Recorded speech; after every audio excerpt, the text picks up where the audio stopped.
On the side of a long, restless road stood a man with pockets nearly bare. His eyes were wide, his hands trembling, yet his voice carried only to the ditch grass, lost under the roar of passing cars. He wanted one thing: to be heard, to be believed. So when a peddler came by and offered him a bullhorn, his heart leapt.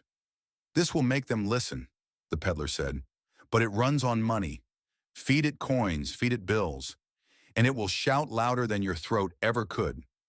So the man poured in his savings, dollar after dollar, and the bullhorn roared to life. The passing cars slowed, windows cracked, faces turned his way. For a moment, hope lit his chest. Finally, he thought, they are hearing the truth.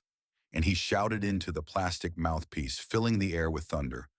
Tales of shadows, plots, vengeance, a justice only he could see. But the drivers, hearing only a fragment of the storm, shook their heads and rolled on, scroll-bys on wheels.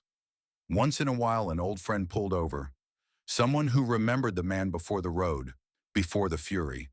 They stepped out, hands gentle, voices low, ready to help, but he swung the bullhorn toward their faces, blasting them with the same fire he gave the passing cars.